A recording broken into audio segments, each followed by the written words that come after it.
Hello guys, இன்றைக்கி திரும்ப make பங்குன்னு போயிட்டுருக்கோம். ஒன்றும் இல்லைங்க, நம்ம ஜாடை பாய்ச்சோம்ல ஒரு 4 நாளைக்கு முன்னாடி, அது ஃபுல்லாக வந்து காஞ்சிருச்சு.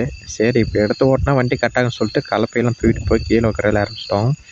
10 ஹெச்பி கலப்பகனால வந்து 9 ஹெச்பி கலப்பை வந்து பார்த்திங்கன்னா கிட்டத்தட்ட ஒரு 32 பிளேடு தான். இதோட பார்த்திங்கன்னா வந்து இந்த 10 ஹெச்பிக்கு பார்த்திங்கன்னா வந்து 10 ஹெச்பி பார்த்தீங்கன்னா கிட்டத்தட்ட 40 பிளேடு வருது. அதனால் வந்து வெயிட் அதிகம், 40 பிளேடுங்குள்ளே சரியானதுங்க. இந்த பெரிய இறக்கம் கிட்டத்தட்ட ஒரு 10 அடி இருக்கிற இறக்கத்துக்குள்ளே தான் இந்த தடவை வண்டி வந்து இறக்க போகிறோம். இதில் ஒரு அட்வென்ச்சர் என்னான்னு பார்த்தீங்கன்னா வந்து டயர் வீலாக இருந்தால் பிரச்சனை இல்லை, பவுன்ஸ் ஆகும். ஆனால் வண்டி கீழே சாயும், பிரச்சனை இல்லை. ஆனால் இப்போ நம்ம இறக்க போகிறது கேஜ் வீல். பாருங்கள் எவ்வளோ பெரிய இறக்குன்னு, ஃபுல்லாக வந்து கல்லுக்கிட்டு இந்த சைடு வந்து ஃபுல் இறக்கம். இந்த பக்கம் வண்டி சாயாமல் இருக்கிற இந்த பக்கம் இருக்கிற கல்லெல்லாம் தூக்கி போட்டு சரி சமமாக கொண்டு வர வேண்டியது தான். கல்லுனாவே ஏற்கனவே இறக்கிறது கஷ்டம், இதில் வண்டி இந்த ஒரு வீல் இந்த கல் வைக்கிற சைடு இறங்கிச்சு அப்படின்னா வண்டி கவுந்துடும். இதை பார்த்து எப்படி இறக்குன்னு தெரிஞ்சால் அந்தளவுக்கு சம கல்லை கொண்டு வந்து போட்டு சம வந்து மேடு பண்ணிடலாம் சொல்லிட்டு முடிஞ்சளவுக்கு ஒரு 5-6 கல்லை கொண்டு போய் போட வேண்டியது தான். இதில் ஒரு பிரச்சனை, சைஸான கல்லை எடுத்துகிட்டு போனோம். பெரிய பெரிய கல்லை எடுத்துகிட்டு போனால் வண்டி கரெக்டாக இறக்கிறதுக்கு அப்புறம் உருண்டா பிரச்சனை இல்லை, இறக்கிறதுக்கு முன்னாடி உருண்டாலும் பிரச்சனை இல்லை. கரெக்டாக வண்டி அந்த இடத்துல இறங்குறப்போ உருண்டுச்சு அப்படின்னா டயர்டாக சேர்ந்து நாம் கல் எல்லாம் உருண்ட வேண்டியது தான். அதனால் கரெக்டாக பார்த்து கரெக்டாக வைக்கணும். மட்டை தூக்கி இந்த பக்கம் போட்டாச்சு. அடுத்து வண்டி ஸ்டார்ட் பண்ணி எடுத்துனா சரி, கொஞ்சம் எக்ஸ்ட்ரா அந்த பக்கம் இருக்கிற கல்லெல்லாம் தூக்கி இந்த பக்கம் போட்டு ஓரளவுக்கு பாருங்கள் எந்தளவுக்கு வந்து சமந்துக்கிட்டு வந்தாச்சுன்னு. எப்படியும் நான் தாங்கன்னு நினைக்கிறேன், பார்ப்போம். இறக்குனா மட்டும்தான் தெரியும். இந்த சைடில் மோஸ்ட்லி வந்து இறக்க மாட்டோம். அப்படி இறக்குறதாலும் டயர் வந்து லெதர் டயர் போட்டு தான் வந்து இறக்குவோம். எப்படியும் வண்டியை ஸ்டார்ட் பண்ணி எடுத்துகிட்டு வந்தாச்சு. இதில் இன்னொரு பிரச்சனைன்னு பார்த்தீங்கன்னா வந்து முன்னாடி பம்பர் கிடையாது. கால் ஓட்டுறப்போ பார்த்திங்கன்னா கேஜில் போட்டு ஓட்டுறப்போ செடிங்கெலாம் இருக்குதுன்னு சொல்லிட்டு முன்னாடி இருக்கிற பம்பரையும் கழட்டியாச்சு. அதனால் பார்த்திங்கன்னா முன்னாடி வந்து வண்டி பிடிச்சி இறக்குறது ரொம்ப சிரமம். அப்படி பிடிச்சிருக்கிறதா இருந்தால் ஃபில்ட்ரு பிடிச்சி இறக்கணும், ஃபில்ட்ரு உடஞ்சி போயிடும். அதனால் எப்படியோ இப்படியோ சமாளித்து ஒரு வழியாக இறக்கியாச்சு. இதில் 2 பிரச்சனை இருக்குது. ஸ்டாண்டு கிடையாது, அது ஒன்று. பம்பரும் பிடிக்க முடியாது. பம்பர்ன்றது ஸ்டாண்டே பிடிக்க முடியும், மாற்றி வாய்ப்புமே தெரில. சரி அப்படியே ஒரு வழியாக இறக்கிட்டு வந்துட்டோம். அடுத்து என்ன, கலப்பை போட்டு வந்து ஸ்டார்ட் பண்ண வேண்டியதான். இது வந்து கலியாமுன வெயில், அதனால் வந்து ஈரம் வந்து ரொம்ப வந்து தாக்கி பிடிக்கும். அதனால் வந்து கொஞ்சம் கரெக்டாக பதமாக என்னன்னு தெரில, இறக்கிட்டு வந்தாச்சு. பார்ப்போம், கரெக்டாக இருந்தால் ஓட்டுவோம், இல்லை நாளைக்கு வந்து ஓட்ட வேண்டியது தான். இது ஈவினிங் டைம்னால கொஞ்சம் வந்து வெயில் அடிச்சுலாம் காஞ்சிருக்குன்னு நினைக்கிறேன், பார்ப்போம். ஏன்னா கலியாமுன கொஞ்சம் ஈரம் வந்தாலும் ஓட்ட ரொம்ப கஷ்டமாக இருக்கும். அப்படியே அப்படி இப்படி தூக்கி பிடிச்சி கலப்பை ஒரு இல்லை கேஜிலாம் ரிமூவ் பண்ணி கலப்பை போட்டாச்சு. அடுத்து என்ன, ரேஸை வச்சு ஸ்டார்ட் பண்ணி ஓட்ட வேண்டியது தான். வண்டி சரியான வெயிட்டு, நம்ம சொன்னால 9 ஹெச்பியோட கம்பேர் பண்ணுறப்ப இது 10 ஹெச்பி வெயிட்டு. பாடி கில் எல்லாம் அதிகம். கிட்டத்தட்ட ஈரம் வந்து அதிகமாக இருக்குன்னு நினச்சோம், கரெக்டாக வந்து சரியாக போச்சு. தென்னை மரத்தோரத்துலேருந்து எல்லாமே சரியாக போச்சு. இதில் வந்து இன்னொரு பிரச்சனை பண்ணால் வந்து 10 ஹெச்பிக்கு வந்து 9 ஹெச்பி இருந்தால் நிறுத்தி வச்சு ஓட்டுவோம். 10 ஹெச்பினால் வந்து சுத்தமாக வந்து கண்ட்ரோல் பண்ண முடியாதுல்ல, அதனால் அது போக்குலேயே வந்து விட்டு தான் ஓட்டுறோம். அதனால் வந்து 9 ஹெச்பி இருந்தால் ஒரு சுற்று போயிட்டு வந்தால் போதும், மண் ஓரளவுக்கு மசிஞ்சிக்கும். 2வது சுற்று போக்கில் நல்லா மசிச்சுக்கும். இந்த 10 ஹெச்பியில் பார்த்திங்கன்னா வந்து மண்ணை வந்து அவ்வளோ சீக்கிரம் வெட்டினாலும் வந்து ஆழம் போகிறதில்ல.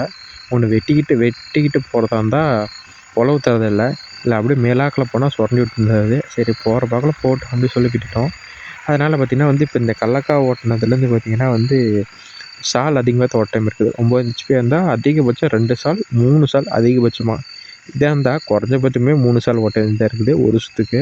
அதே வந்து இதை கொஞ்ச நாள் விட்டு ஓட்டுறதா இருந்தால் கிட்டத்தட்ட இந்த கடலக்காய் போடக்குள்ளே கிட்டத்தட்ட பார்த்திங்கன்னா வந்து மேல் வேலுக்கும் கீழ் வேலுக்கும் கிட்டத்தட்ட ஒரு 9 சால் ஓட்டுச்சு.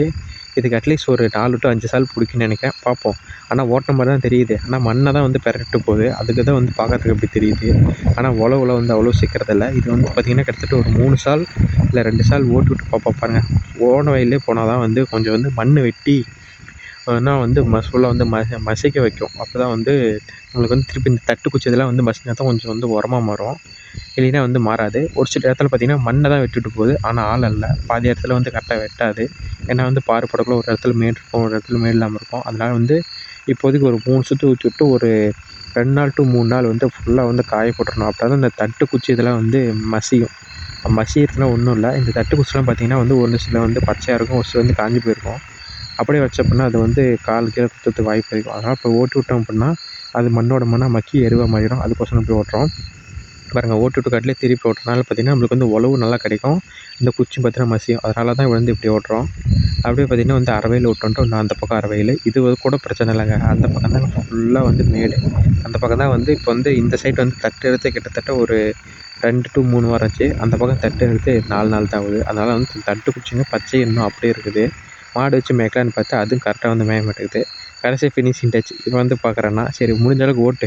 நாமளே வந்து சும்மா அப்படி இப்படி உறவு போனால் போதும்னு சொல்லி ஓட்டிகிட்ருக்கோம். அதனால் முடிஞ்ச அளவுக்கு ஓட்டுன்னு சொல்லி விட்டு வந்துட்டோம். எப்பயுமே வேர்க்க முன்னேறது இந்த டைமில் வந்து இப்படி அழுத்தி பிடிச்சி வைக்கும் ஒரு வேர்க்க ஆரம்பிச்சிச்சு. சரி இதெல்லாம் பார்த்தா வந்து விவசாயத்தில் ஏதோ பண்ண முடியுமா அப்படின்னு சொல்லி வேலையை ஆரம்பிச்சிட்டோம். அவன் முடிஞ்ச அளவுக்கு ஓட்ட ஆரம்பிச்சிட்டான். பாருங்கள் ஃபுல்லாக வந்து கடைசியாக வந்து இது பார்த்திங்கன்னா 3வது சால். 3வது சால் போன சால் வந்து குறுக்கு ஃபஸ்ட்டு இப்போ வந்து குறுக்கு ஃபஸ்ட்டு நெட்டாக ஓட்டினோம். அடுத்து குறுக்கு ஓட்டினோம். திருப்பி இப்போ நெட்டை ஓட்ட ஆரம்பிச்சிட்டோம். இது 3வது சாலை ஓட்டி விட்டு கிட்டத்தட்ட ஒரு 2 to 3 நாளாச்சும் வந்து காய வைக்கணும். ஒரு வழியாக பாருங்கள் ஃபுல்லாக வந்து இது வரைக்கும் 3 சால் ஓட்டி முடிச்சிட்டோம். இப்போ இருக்கிற காட்டை ஃபுல்லாக 3 நாள் மசி விட்டோம் அப்படின்னா அந்த வந்து தட்டுக்குச்சி இருக்குது பார்த்தீங்களா, அது சுத்தமாக வந்து மசிஞ்சு போயிடும். இது பாருங்கள் 3வது சால் எந்த அளவுக்கு அந்த தட்டுக்குச்சி பலம் மசிஞ்சிருக்குன்னு. திருப்பி இப்போ ஓட்டி விட்டோம் அப்படின்னா ஃபுல்லாக வந்து மசிஞ்சிரும். இப்போ வந்து முடிஞ்ச அளவுக்கு வந்து 1 to 2 சால் ஓட்டி விடணும். எதுக்கோசரம் அப்படின்னா இந்த அடியில் இருக்கிற குச்சிங்கெலாம் மேலே இருக்கிற குச்சிங்க அடித்து வெயிலுக்கு ஃபுல்லாக வந்து மசிஞ்சு போச்சு. அதே அடியில் இருக்கிற குச்சிங்க இன்னும் மசுங்காமல் இருக்கும். அது மசத்துக்கோசரம் இப்போ ஒரு சால் to 2 சால் அடிப்போம். அதுக்கப்புறம் வரப்பை சுற்றி வந்து வெட்டி போட்டு அப்புறம் ஃபுல்லாக வந்து மேடு பள்ளமாக்குற இடத்துல ஃபுல்லாக மட்டமெல்லாம் தட்டி விட்டு அடுத்து கடைசியாக 1 சால் to 2 சால் ஓட்டினோம் அப்படின்னா ஃபுல்லாக வந்து உழவாட்டம் முடிஞ்சிச்சு. அடுத்து பார்த்திங்கன்னா முடிஞ்ச அளவுக்கு ஓட்டுவோம் அப்படின்னு சொல்லிட்டு பார்த்திங்கன்னா வந்து இதோட பார்த்திங்கன்னா 4வது சால் ஓட்டிகிட்ருக்கோம். அதே 9 வருஷமாக பெருசாக பாருங்கள். இதோட 4வது சால் ஓட்டிட்டு வண்டி நிப்பாட்டோம். டீசல் கொஞ்சம் கம்மியாகிற மாதிரி சொல்லிச்சு. அதனால் பங்க்கில் போய்ட்டு 1 லிட்டர் டீசல் வாங்கிட்டு வந்து ஊற்றி ஸ்டார்ட் பண்ணி கடைசி சாலை ஓட்ட ஆரம்பித்தோம். சுற்றி வந்து வரப்பும் கழிச்சு போட்டாச்சு. இந்த டைம் வந்து வரப்பு ஓரம் வந்து நல்லா வந்து அழுத்தி பிடிச்சி ஓட்டணும். ஏன்னா வரப்பு இருக்கிற மண்ணெலாம் தூக்கி உள்ளேருந்து போட்டோம். அதனால் வந்து வரப்பில் கொஞ்சம் அழுத்தி பிடிச்சி ஓட்டணும். பாருங்கள் நம்ம ஃபஸ்ட் டைம் ஓட்டுறப்ப எவ்வளோ தட்டுக்குச்சி எண்ணெலாம் இருந்துச்சுன்னு, அதை இப்போ பாருங்கள் ஒரு தட்டுக்குச்சி கூட தெரியாத அளவுக்கு ஃபுல்லாக வந்து மசி விட்டுட்டோம். பாருங்கள் எந்த அளவுக்கு வந்து உழவும் வருது, அதே அளவுக்கு ஆழமும் போகுது. வரப்பு சுற்றியும் வந்து கழிச்சு போகிறதுனால வந்து கரெக்டாக போக ஆரம்பிச்சிச்சு. நம்ம வீடியோ பிடிச்சிருந்தா லைக்கு, ஷேரு, கமெண்ட் எல்லாம் தட்டி விட்டு பாருங்கள். இதே மாதிரி அப்டேட்டிங் ஃபார்மிங் என்னோடய ஜெர்னி தெரிஞ்சுக்க சப்ஸ்கிரைப் பண்ணி பெல் ஐக்கான் மறக்காமல் ஆளில் வச்சுக்கோங்க. அப்போ நம்ம வீடியோ போட்டாலும் நோட்டிஃபிகேஷன் உங்களுக்கு வந்துகிட்டே இருக்கும். மோஸ்ட்லி ஒரு நாளைக்கு 1 ஷார்ட்ஸ் to 3 ஷார்ட்ஸ் போடுவோம். லாங் வீடியோ பார்த்திங்கன்னா கிட்டத்தட்ட 1 வீக்குக்கு 1 or 3 மோர் தென் போடுவோம். அதெல்லாம் பார்க்குறதுக்கு நம்ம சேனல் சப்ஸ்கிரைப் பண்ணி பெல் ஐக்கான் ஆளில் வச்சுருக்கேன். இது கடைசி சால் ஓட்டி முடிச்சுட்டு கொண்டு போய் மேலே திருப்பி அழிஞ்சு மரம் அந்த இடத்துல நெவில் நிப்பாட்டோம் அப்படின்னா வண்டிக்கு ஒரு பிரச்சனை இல்லை. பார்த்திங்கன்னா வந்து கடைசி சாலுக்கு அதுக்கும் ஒரு வழியாக ஓட்டி முடிச்சாச்சு. அடுத்து என்ன பார்ப்போர் வேலை ஆரம்பிச்சிட்டோம்.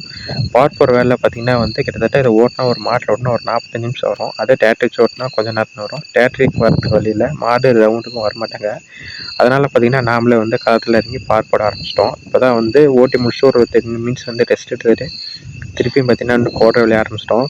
இதுக்கு மேலே அப்கமிங் வீடியோஸ் வந்து எப்படி போடுறோம், என்ன ஏது, அப்படி என்ன வகையான விதையை வந்து அவர்க்கா ஊன்றோம்னாங்க அப்கமிங் வீடியோ வருங்க.